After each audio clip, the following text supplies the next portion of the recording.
All right, well, I just hit record. I want to welcome everybody here. I'm Marcus Mead, the Director of Administrative and Instructional Technologies. We've got some guests. Mrs. Wassa, do you want to give everybody a name? Sure, I am Mrs. Wassa. I am an English teacher, 9th and 11th grade at Bell Lake. Yeah, a lot of people know me, so. Excellent. Mrs. Alt, you want to say hi? Sorry, my husband is trying to get involved in the video, but he's not going to be. I'm Miss Alt. Hey, Mrs. Chance. Yeah, and I teach English sometimes, yeah. Not this week. Right, not this week. Yeah, hopefully soon. I don't know, we'll see. Okay, and Mrs. Sandy, who's down here? Hey, Mrs. Sandy, I'm our librarian at Glen Lake, K-12. Yay! Yay! Well, I want to thank everyone for being here. You know, what we're doing is we are now on day 3 of the polar vortex of 2019. And I know, having 3 kids myself, that initially this was really cool. Hey, we've got some snow days, but there's definitely some blizzard fatigue out there. Parents are wondering, what can I do with my kids? You know, we're looking at the winter storm warning doesn't even end until tomorrow. And then we've got forecast of rain that's going to freeze. And so I don't know. I have no prediction. Please don't read into this. But I think that the time has come to give our students and families some ideas of things that you can do to stay engaged on learning during a snow day. Yep. Yeah. So what we're doing is we're just going to talk about that, maybe go around in the circle. And we also have a Google Doc, which I'm going to share out as soon as we're done. That's going to have some notes. And so if I talk about something or Mrs. Wassa talks about something, you want to find out more about it, you can just jump on our Google Doc and see those notes and grab the link. So is someone doing dishes? My husband is. Should I tell him to stop? We can hear the dishes. You never tell a husband to stop doing dishes? He can't stop. Can you leave? Come back. No, could you go upstairs? Do you need me to go upstairs?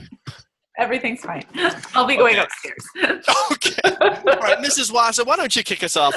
I know that you're a huge reader. What are you reading right now? What might you recommend for some of our students or parents for that matter? Sure, I have kind of a triple list, and most of these are on the document that people can look at. But I just finished a great fictional piece called Where the Crawdads Sing. I think a lot of people have probably read it. It's by Delia Owens. Has a little bit of mystery. Did you read this one, Mrs. Sandy? No, I did not. Oh, it's good. And I know Miss Alt and I had texted about it yesterday. Yeah. There's a little bit of a mystery to it. There's some naturalism. Basically, this young girl was left to live on her own in a swamp off the Carolinas, and a lot of rumors came about her. She's sort of like a modern-day Boo Radley in some ways from To Kill a Mockingbird, and there's something really big that happens in the town, and she gets accused of it. And I want somebody else to talk with me about this book because I need to discuss the ending. So I would highly recommend that one. And a book that Ms. Alt introduced me to, and I had said on the document that her students have probably seen the book talk, is that book by Julie Murphy, Dumpling. It's a Yarf book. Did you read that one, Mrs. Sandy? No, but I added to our document, we actually got that book and the next book in the library. And someday when we have school again, I'll get them processed. And Yeah. Right now they're behind my desk waiting.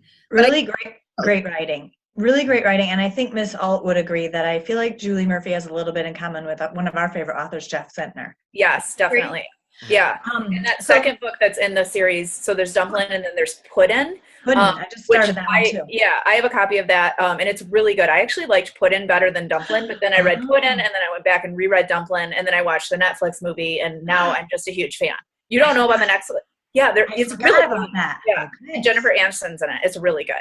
And by the way, I did get a Christmas card from the author this year. I just thought I'd let you know. It's hanging up. Jeez, you rank. We're so cool.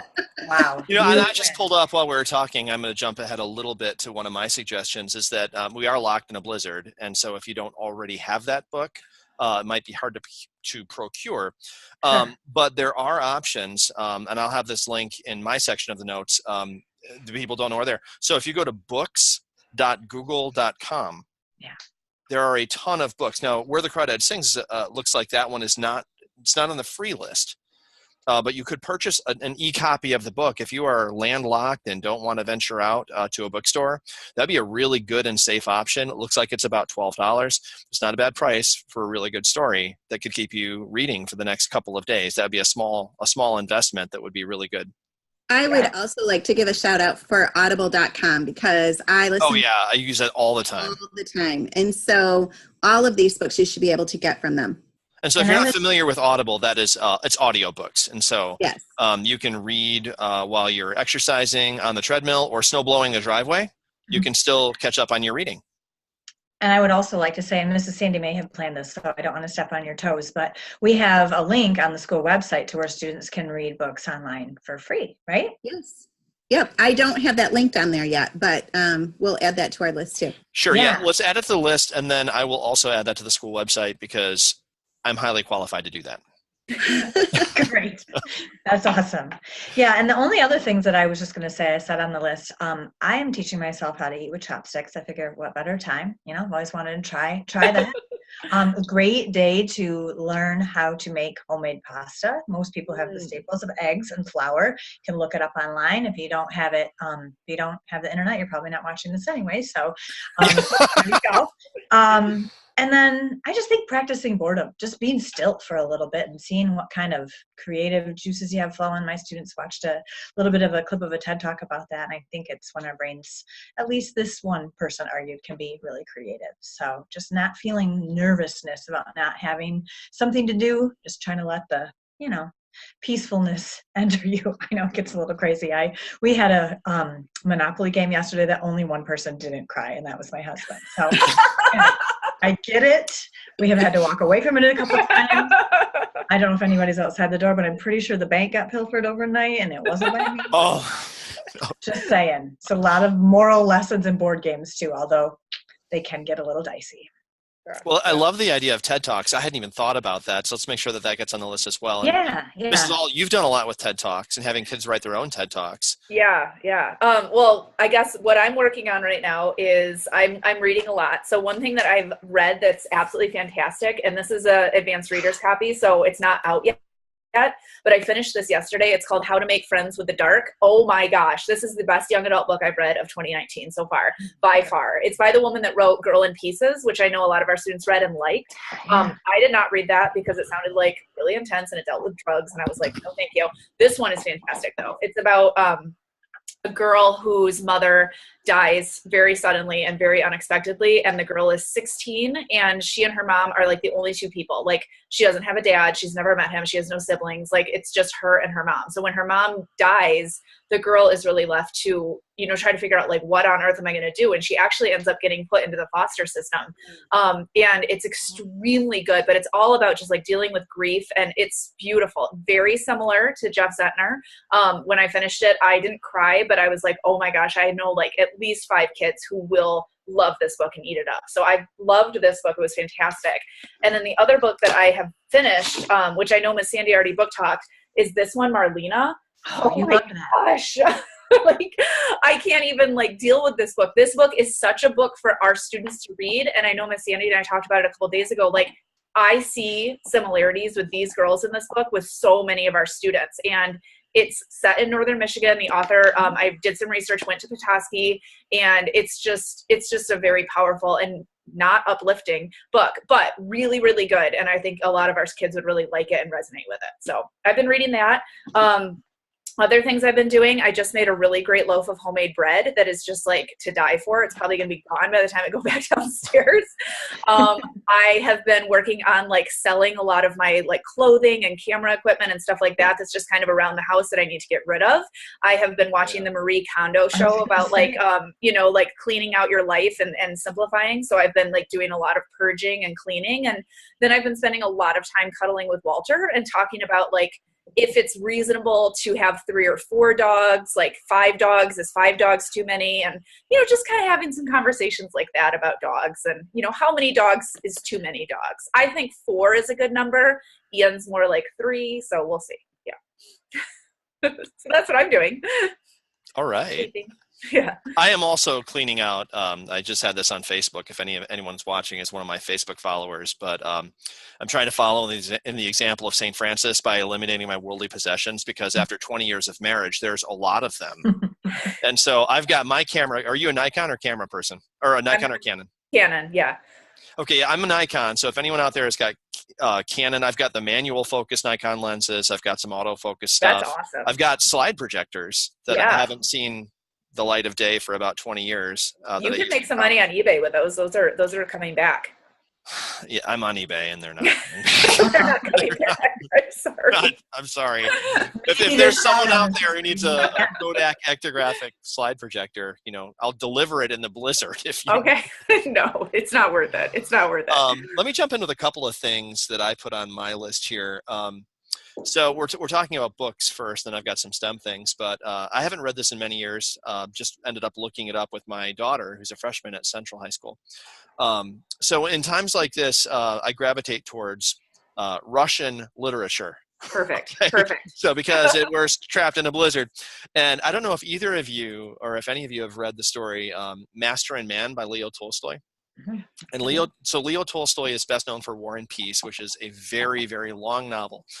Master and Man is a short story, and it was written in Russian. It was written 100 years ago, and so I don't know if this is going to be a story that will generally appeal to the entire population. But this one is one that I read in high school that really kind of had an impact on me. Because it's about a master and his servant who venture out in a blizzard, kind of like maybe To Build a Fire by Jack London kind of thing, and how they struggle to survive. And I will do a little bit of a spoiler and tell you that one of them does and one of them doesn't. But what does that look like? And how many, what kinds of changes can happen to a person inside as you're facing that kind of danger, as you're facing it. I mean, it does cause some moments of self-reflection when you're looking at the fact that you may not make it out. And so what does that look like? What kind of changes can you make if you've only got a few hours left? So it's a serious book. If you're afraid of freezing, don't read it. But it would be. I think it's a really good story, and it's not something you're going to spend a couple of days on. You could knock it out in an hour or two. It's a short story. It's a short story. Yeah, and what better to read during a blizzard than a Russian author, right? Russian author. God, yeah, and it's like freezing in Russia all the time. 50% of Russia is frozen at all times. Like, oh yeah, I learned one thing in comparative world politics, and that was it. Well, so interesting fact about me is I've actually been to Russia. I went. Oh, cool. In 1989, right before the wall came down. Oh, cool. I bagged groceries. I mean, all of my friends were saving up money for cars, and I really want to go to Russia. Yeah, they were like, cool. Let's go. And there was an opportunity to do it, and so I was in Red Square. Went through. That's awesome. East Berlin, and it was a really great experience. It was a lot of money to save up when you're only making $3 an hour. Yeah. Bagging groceries, but wouldn't trade it for anything. So that was kind of like my little connection. I have no Russian heritage whatsoever. The history of the country, World War II, and the literature really appealed to me. So, all right, Mrs. Sandy, what do you have for us for reading or other activities? Yeah, of course, I have a stack of books this tall next to my bed. What? I know you're so surprised. I would like to just suggest to people that maybe you don't have something new that you haven't read before, but maybe revisit an old author that you have loved in the past. And so Kate DiCamillo has a new book out. It's called Louisiana's Way Home. Oh. And it's brand new, and I am absolutely loving this book. I'm going to read it to the younger kids when we go back to school. I just think it's great. Revisit an old author. And then Chloe is actually reading I Am the Messenger. Oh, sure. Yeah. Marcus Zuzak, and I have not read this book. He wrote The Book Thief, and he has a new book out, but Bridge of Clay. Is it called Bridge of Clay? Yep, Bridge of Clay. I think it looks like it might be sad and deal with death. I don't like sad. You don't do that. But this one is definitely on my list, and I'll be reading this one as well. Cool. And then I have a go-to thing for all of my students, and that is you only need to read on the days that you eat. So I just want to remind everyone that if you're eating on a given day, then you should be reading too. So so good. Relax. Here, read something every single day. It's just super important. Yeah. Mhm. And I would like to say I just placed an Amazon order for new gold stickers for the second semester, and I got bigger ones this time, and I did a lot of research to try to find those ones that I had last year that were like really thick and glittery. I don't know if I got the right ones, but I ordered those, and I also ordered my gold microphone. This is the second time I've ordered a gold microphone, so hopefully this time it actually shows up. Last time it got like lost in the mail in China. Yeah, I know. So I have like gold stickers coming, my gold microphone coming. I've got like brand new writer's notebooks ready to go. I can't wait to get kids like into notebooks, organized, set to go. I assume it's probably going to happen like mid-February that we'll be back at school. But when we are back, I can't wait. Bite your tongue. I have got to get out of here. Yeah. And I'm realizing, like, my husband is funny because he's like, aren't you ready to go back? And I'm like, of course I am. I miss kids. But I'm such an introvert. Like, I know that on the surface, I don't seem like one. I'm like, da, da, da, da, da, all the time. But I am such an introvert. Like, staying home, nesting, being inside my house, that is just my jam. I could do that all winter if I needed to. So that's just, I don't know. I'm okay with, I mean, I miss kids, obviously. I miss teaching. But I don't know. I'm okay. Kind of. Yeah. Me too, Em. I'm walking my dog, shoveling the snow, and reading, and it's all good. Yeah. There's nothing we can do about it. I mean, it's not like it's just going to magically go away if we complain. So why not just embrace it, you know? Yeah, I'm just hoping that the cold snap will stop and we don't get a ton of rain. Last year we built an igloo about this time and it was beautiful. It was the second time we'd done it as a family. It was a real family affair. It was great. And then the temperature raised by like 25 degrees and we had rain. So we watched all that hard work literally melt away. Oh, they're saying it in Grand Rapids this weekend, it's going to be 47. Yes. So it's supposed to be in the 40s here too, is what I heard. Rain. So yeah, igloo. We put the kibosh on the igloo plan. We decided that wasn't for us, but yeah. Well, let me throw out a couple of non-reading ideas. If you're not really looking for something to read, I've got a few things for you too. One of which is to look up some fun STEM activities, because you can do STEM with common household things. I mean, we've seen MacGyver, what he can do with duct tape and a screwdriver. So in the notes that we're going to link, I've got a link to fun STEM activities that you can do with common household items, build things. Another thing that would be going along with our science curriculum is the idea of simple machines. You know, take this opportunity to build an invention. Build something cool. If you need inspiration, I've got a link here to a website that's all about simple machines. How could you build a machine out of common household items that you have in the blizzard right now? You know, and then what I'd encourage you to do is make a video of that. And if you want to upload that or share that back to us, we'd love to see that and share it with the Laker community. So if you're building, like if you're doing something cool, or if you've got your own, I mean, really for the book reviews too, if you're reading a book, you know, make a little video with your 3 friends, and then share that with us, and then we can put that out there. But that's a fun thing to do, is to build a machine, maybe a more efficient way to shovel the driveway. Get some duct tape and get 4 shovels that go like this, and then hook it up to a bike that you're not using, and see if that works somehow. So you can try that, and then I talked about Google Books, also Master and Man, that story I was just talking about. That is a free read. It's free. Cool. So I've got a link to that on the Gutenberg project, where they've got all the books that have been transcribed. And then 2 more ideas I've got, and then we can cut these loose and see any other ideas. So for you tech lovers out there, if you've got an old computer that's maybe it's running Windows Vista or something, and it's just been sitting and you haven't recycled it yet, see if you can bring that back to life using Linux. And if you don't know what Linux is an operating system. It's kind of a distant cousin to the Macintosh operating system, OS X. And it's a free download. There's lots of different versions of it. And so I've put a link to that. If you've got an older computer, you can get what they call a lightweight distribution, which lets you install a new operating system on the computer, and you can browse the web, do all kinds of things. Or if you've got a nicer computer, the big one, the most popular one, is called Ubuntu, or Mint Linux with the Cinnamon desktop. And so I've got links to those two things. And if you do that, if you get a laptop or a computer running Linux, bring that in to me once school does resume, and I will give you a certificate of achievement. And we would like to recognize that, because that was one of the things that really kind of pushed me into becoming a tech director, was like, I've got to learn how to do Linux here. And then that was kind of it was all history after that. About half of the internet is running on Linux operating systems. And so you're actually using Linux right now to watch this video. And then one last idea that's a lot of fun, and I'm stealing this idea from my daughter.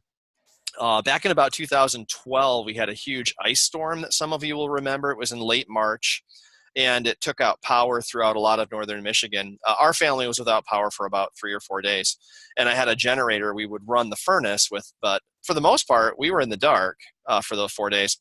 My I think she would have been about 9 or 10 at the time, year-old daughter, took her little digital camera and was making a survival journal that was hysterical.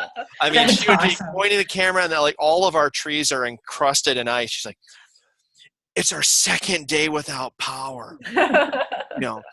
Mom, she's how we're surviving. And it was just so funny. And we still watch those sometimes. And so you could make, your own survival video or a video of what you're doing with your family. Send that to us. We can share it if you'd like to. That's cool. And then if you want to watch a movie, you guys might have some suggestions. So like my top 2 Blizzard movies would probably be C.S. Lewis, Lion, the Witch, and the Wardrobe. Disney put that out.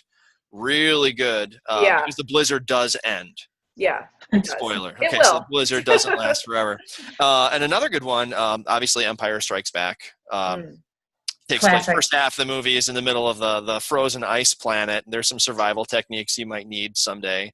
Is that Star Wars? Is this a question? Did you just ask that? I've never seen a Star Wars movie in my life. Oh. It's a good thing they're not in the same room, is all I have to say. I don't know what Star Wars is. So sad. Is it different than Star Trek? Oh! I know the answer to that. It is different. It is different, right? Yes. Yeah, they're not the same. Mr. Mead's crushed. He's going to have to take a moment to recover. It's all right. I'm not even a huge Star Wars fan. It's okay. Yeah. There's a lot of things that I just haven't had the experience with. I don't think I've ever seen the movie Office Space. It seems like that's a thing too that people are really into. And yeah, a lot of people love that one. Yeah. There's lots of things that I don't like or don't do that other people love, and I just usually keep my mouth shut about it because I don't want to dash people's dreams. Oh, Mr. Mead, we can't hear you. Yeah, he's schooling me. That's probably why. Oh. No, we can see you, the lips moving, but maybe something happened with like a Star Wars shutting down. Oh, there you are. There we go. Okay, were you using the force on me, Mrs. Right. I don't know what that is, but I was. Yeah. Okay, so all I was saying was that I am not a huge Star Wars fan. Okay. Even though I'm a tech director, I really enjoyed the first 3 movies that came out when I was a kid. Most of the rest of them I could care less. Don't you have a lightsaber literally right behind you? No, I don't. But people get me stuff like that. Like I actually moved my camera, so I've got the Death Stars being. These are cool. It was a gift amazing from someone. Oh, okay. Very nice, very cool.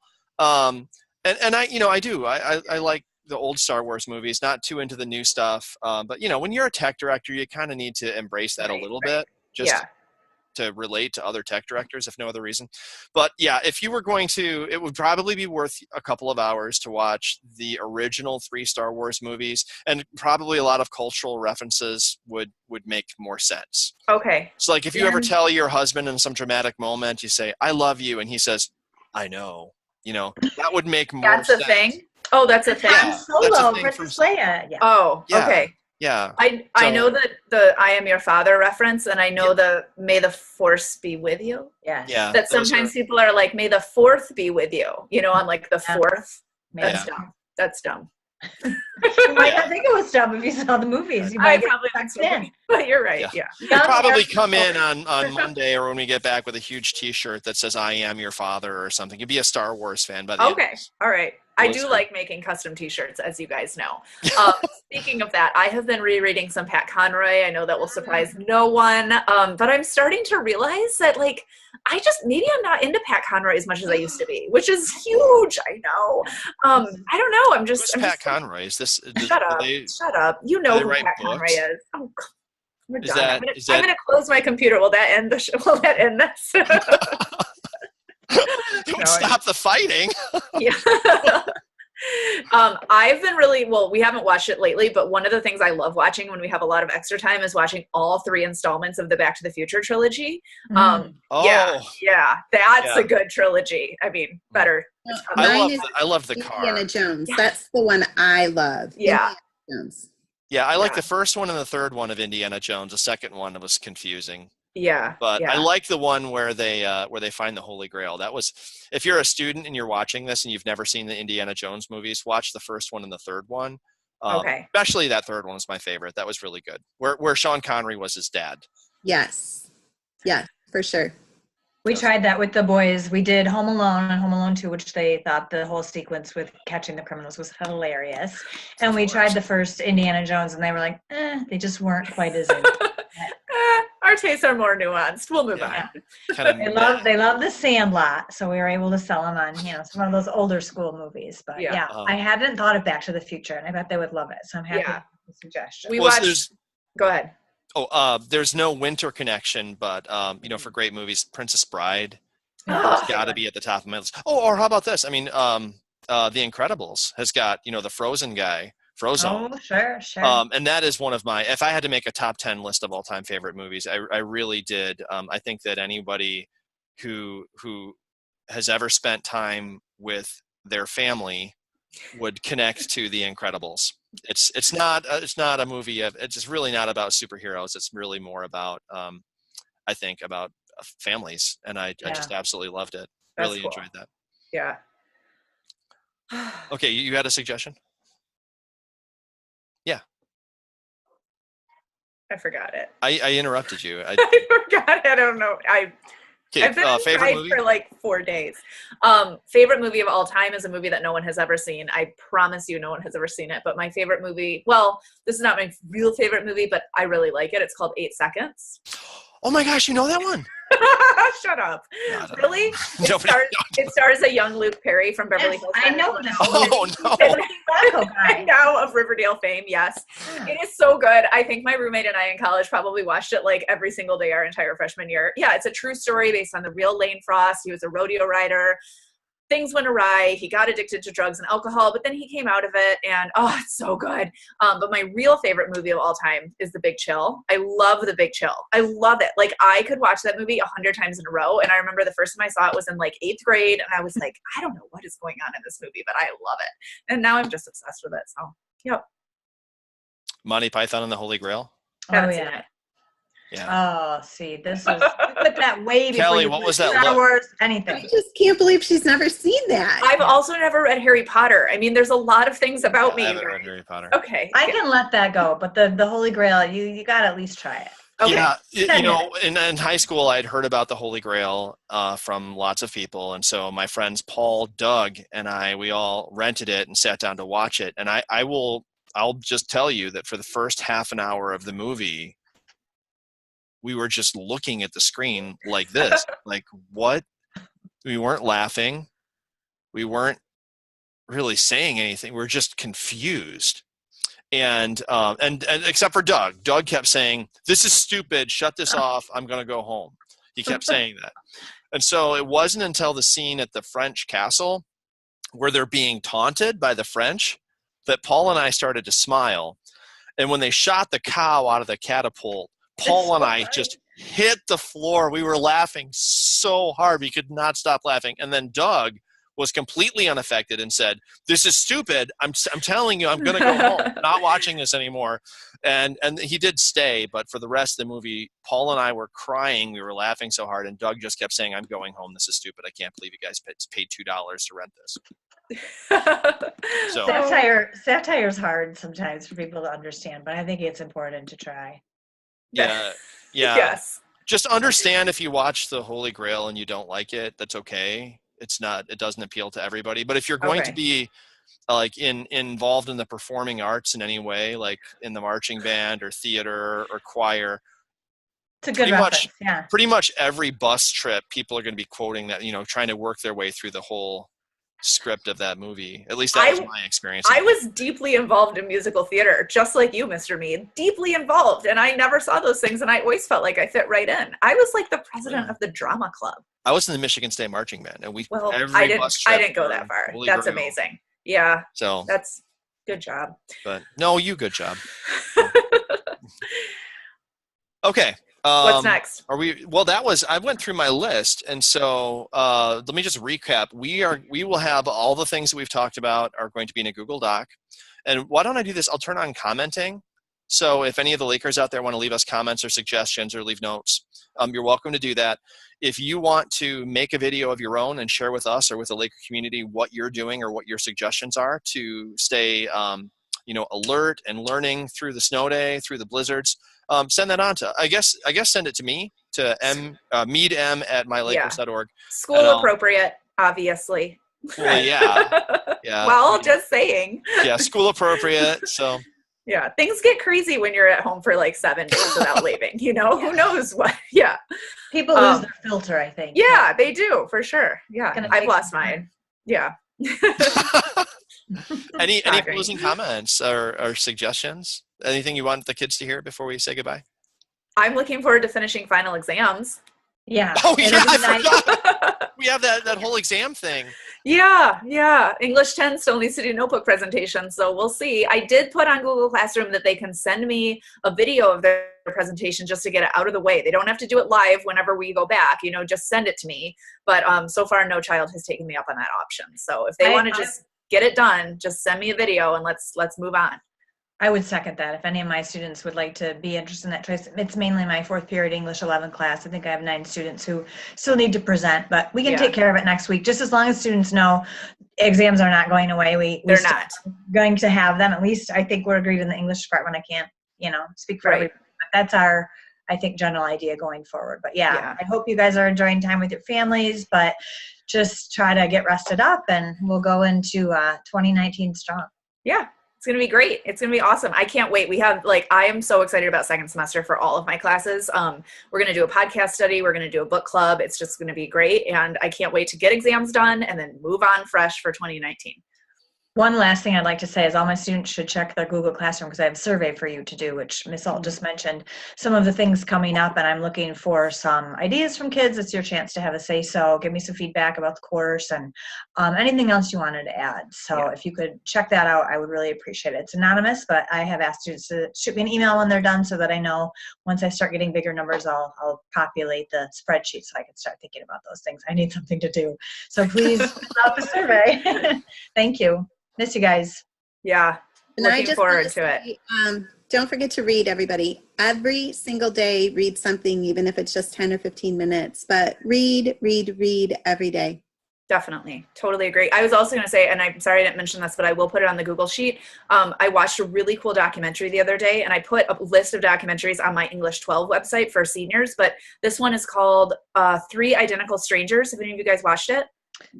It's kind of older, I think, maybe like a year old, and it was on Netflix, and then they took it off, and now it was on, CNN was promoting it, but we watched it on Amazon, and it's about these 3 kids who were identical triplets, and they were separated at birth by an adoption agency and adopted out to 3 different families, and they found each other when they were 19. Oh my gosh, it was fascinating. And then all the repercussions of what happens from being, separated at birth and nature versus nurture. And it was really, really interesting. So I think a lot of students would like it and you guys would totally find it interesting as well. Sounds good. Can you link that? I will put a link on our document. Yeah. Good. Yeah. Okay, well, cool. I really appreciate everybody taking the time to get together and talk about this. It's been a lot of fun. I miss these interactions as staff. And if there's any questions or comments, we've got our emails. We're checking email. We're engaging. We're hoping to see everyone really soon. But in the meantime, stay safe out there. Stay warm. Yeah, definitely. Stay warm for sure. And we will see you soon. Cool. All right, colleagues. See you soon. Bye. Bye-bye.